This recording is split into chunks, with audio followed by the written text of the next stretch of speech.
ಇಲ್ಲೆಲ್ಲ ಫೆನ್ಸಿಂಗ್ ಮಾಡಿದ್ರ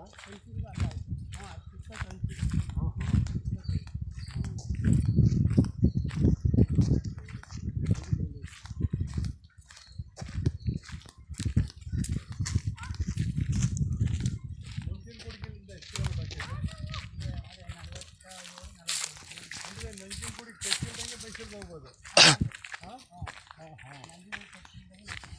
ಒಂದು 50 ಕಿಲೋಮೀಟ್ರ್ ಆಗ್ತದಾ? ಯಾವುದು ದಾರಿ ಇಲ್ಲ. 45 ಕಿಲೋಮೀಟ್ರ್. ಅಂದರೆ 50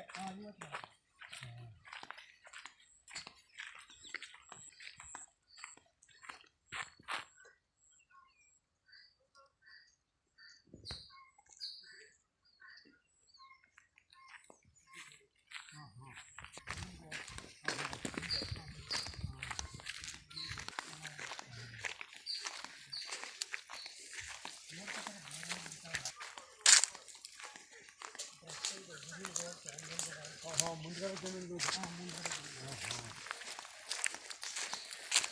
3.5 ಎಕರೆ ಇದೆ. ಇದು ಹೆಜ್ಜೆಲ್ಲಿದೆ? ನೀವು 10ರಿಂದ ಅಲ್ಲಿ ಬೇಲಿ ಇದೆಯಾ ಅಲ್ಲಿ. ಹಿಂಗೆ ತಿರಿಕೆಂತೈತಾ? ಹಿಂಗೂ ತಿರಿಕತ್ತದ, ಹಿಂಗೂ ಬರ್ತದೆ. ಇಲ್ಲ ನಿಮ್ಗೆ ಇಲ್ಲೇ ಒಂದು 8 ಎಕರೆ 10 ಎಕರೆ ಸಾಕು ಅಂದ್ರೂ ಓಕೆ. ಇಲ್ಲ 13 ಎಕರೆ ನಮಗೆ ಬೇಕು ಅಂದರೆ ಇಲ್ಲೂ ಇದೆ. ವ್ಯಾಪಾರ ಎಷ್ಟಾಗೈತೆ? ಯಾವುದು ಇದು ಅಂದರೆ ಇಬ್ಬರು ಹಣ ತಮ್ಮದಿರದೆ ಅಂದರೆ ನೀವು 10 ಎಕರೆ ಬೇಕಾದ್ರೆ ವ್ಯಾಪಾರ ಏನು ಹೇಳ್ತಾರೆ? ವ್ಯಾಪಾರ ನಾನು 15 ಫೈನಲ್ ಹೇಳ್ತಾರೆ. ಫೈನಲ್ 15 ಕೂತ್ಕೊಂಡ್ರ ಸರ್ ನೀವು ಬೇಕು ಅಂತ ಕೂತ್ಕೊಂಡಾಗ ನೀವು ಅವ್ರ ಕುಂತ್ಬಿಡ್ತೀವಿ. ಅಲ್ಲ ಸರಿ ಬಿಡ್ರಿ, ನೀವು ಏನು ಕೊಡ್ಬೇಕು ನಮ್ಮ ಪರ್ಸೆಂಟೇಜ್ ನಮಗೆ ಕೊಟ್ಬಿಡಿ. ಅದ್ರಲ್ಲಿ ಮೇಲೆ ಇಟ್ಕೊಳ್ಳೋದು ಅದಂತ ಇದಂತ ಅದು ಕರೆಕ್ಟ್ ಬಿಡ್ರಿ. ಅದಕ್ಕೆ ನೀವೇನು ಡಿಸ್ಕಸ್ ಮಾಡ್ಕೊಂತೀವಿ, ತೀರ್ಮಾನ ಮಾಡ್ಕೊಂತೀರಾ? ನೀವು ತೀರ್ಮಾನ ಮಾಡ್ಕೊಂಡ್ಮೇಲೆ ನಮಗೆ ಪರ್ಸೆಂಟೇಜ್ ಕೊಡ್ರಿ. ಅಷ್ಟೇ, ಇಬ್ಬರು ಅಷ್ಟೇ. ನೀವು ಹೌದು. ಆ ಬದಿಗೇನ ಇದು? ಯಾವ್ದು ಸರ್? ಆ ಬದ ಕಾಣ್ತಿದ್ದಲ್ಲ ಎದುರಿಗೆ? ಅಲ್ಲಿ ಇಲ್ಲಿ ಗಿಡ ಇದೆಯಲ್ಲ ಆನೆ ಹರಕ್ ಬರುತ್ತೆ. ಆ ಬುದ್ಧದ ಗಿಡದ ಆನೆ ಹರಕ ಅಲ್ಲಿ ಇದು ಬಂದು ಹಿಂಗೊಂದು ಸ್ವಲ್ಪ ಕೋಸ ಹೋಗುತ್ತೆ. ಇಲ್ಲ ಹಿಂಗೆ ಸರ್, ಇದು ಒಂದು ಎಲ್ ಶೇಪ್ ಇದೆ. ಎಲ್ ಶೇಪ್ ಇದೆ, ಇದು ಎಲ್ ಶೇಪ್ ಕಟ್ ಆಯ್ತು. ಹೆಂಗೆ ಅಂದ್ರೆ ಮಧ್ಯ ರೋಡು, ಮಧ್ಯ ರೋಡು ಮರ ಇದೆಯಲ್ಲ ಅಲ್ಲಿ ತನಕ ಇದೆ.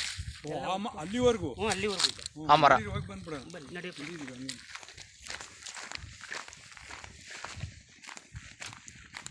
ಸರ್ ಒಂದು ಲಕ್ಷ ತಗೊಳ್ಳೋದ 10 ವಾರ ಮಾಡಿ ಮಾಡಿದ್ರು ಅಂತ ಕಣ. 10ನ ಚೆನ್ನಾಗಿ ಮಾಡಿದ್ರು ಅಂತ ಕಣ. ಸುಮ್ಮನೆ ಮಾಡಿದ್ರು ಅಷ್ಟೇ ಸಾಕು ನೋಡ್ರಿ.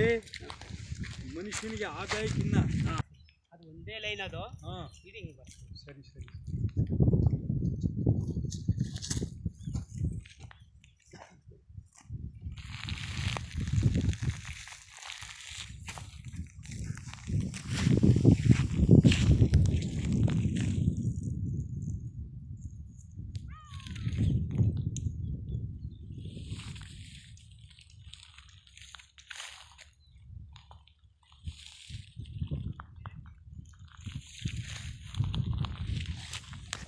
ಇದೊಂದು